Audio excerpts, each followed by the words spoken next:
What if the person your mother loved the most became the one who lost everything, while the daughter she rejected became the one everybody respected in the end? What if all the insults, tears, and suffering Sarah endured were only preparing her for the greatest blessing of her life? This is the painful story of two sisters trapped in jealousy, favoritism, and heartbreak. But before we continue, let's go back to the beginning. In a small, crowded neighborhood in Lagos lived a woman named Mama Grace and her two daughters, Sarah and Ruth. Life had never been easy for them. Their father died when the girls were still very young, leaving Mama Grace to raise them alone in a tiny 2-room apartment with leaking roofs and cracked walls. But instead of pain bringing the family together, it slowly tore them apart. Mama Grace loved Ruth. Everybody knew it. Even the neighbors whispered about it. Ruth was the younger daughter, beautiful, playful, and soft-spoken. Mama Grace treated her like gold. She bought her new dresses during Christmas, while Sarah wore old clothes repaired so many times the stitches looked like decoration. Sarah was the older one.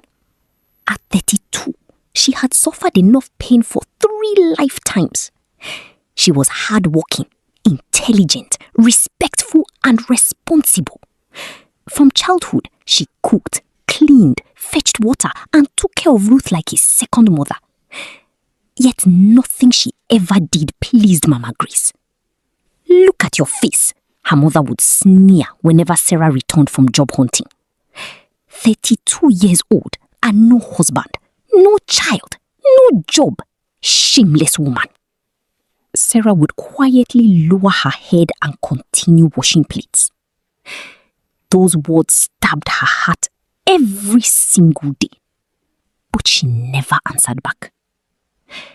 Ruth, on the other hand, hated stress. She hated school, hated responsibility, and spent most of her time on her phone or visiting friends. Yet, somehow, life favored her. Even with a 3rd-class degree, Ruth got a decent office job almost immediately after graduation.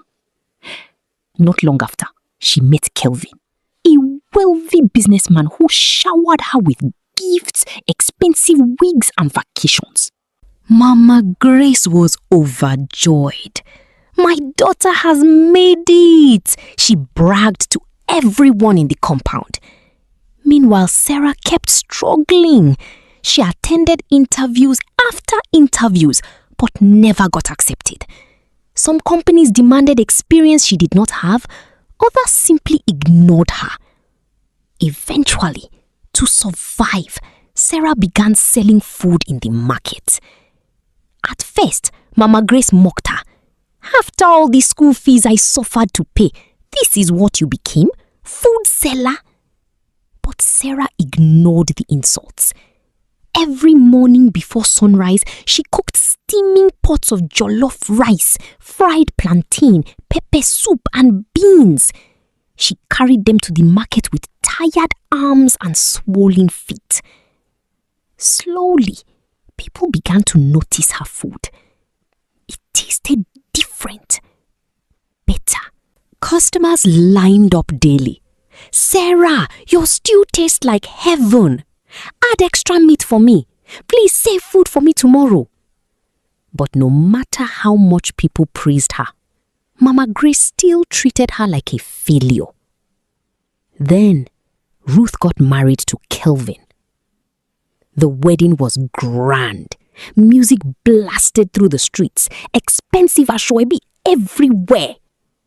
Mama Grace danced so hard, people joked she almost dislocated her waist. During the wedding, she looked at Sarah and said loudly, "See your younger sister. She knows how to make a woman proud."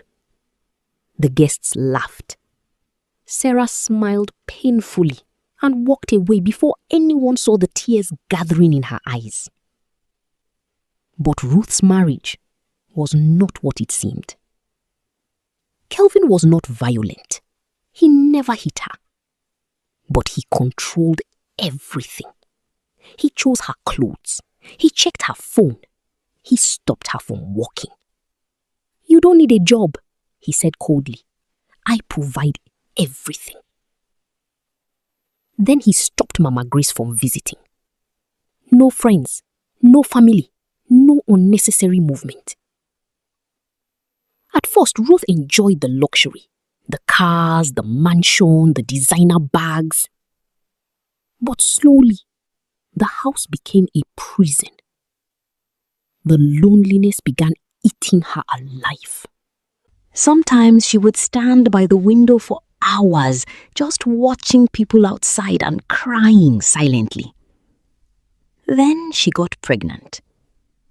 Instead of happiness, she felt trapped. One rainy night, after another argument about her wanting to visit home, Ruth packed a small bag and left Kelvin's mansion.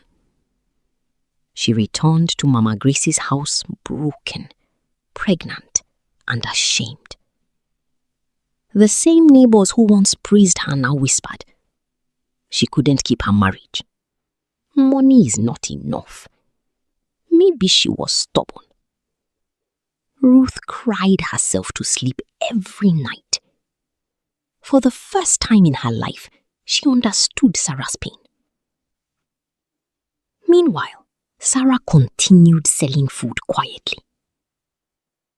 One afternoon, a black luxury car stopped near her small food stand. A tall, wealthy man stepped out wearing a simple white shirt. His name was Daniel.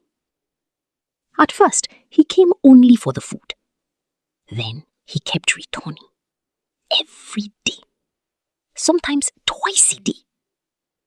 One afternoon, he smiled while eating. "I have traveled around the world," he said, "but I've never tasted food like this." Sarah laughed shyly.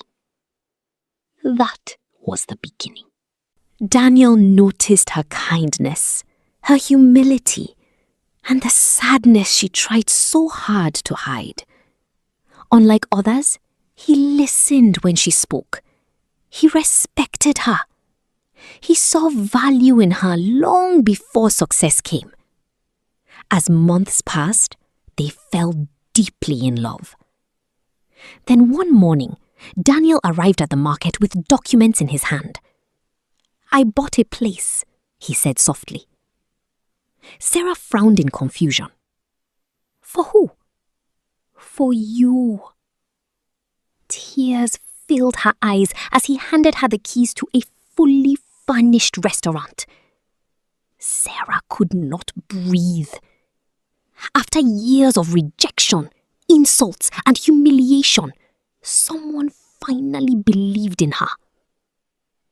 The restaurant became an instant success. People traveled from different parts of Lagos just to taste Sarah's cooking.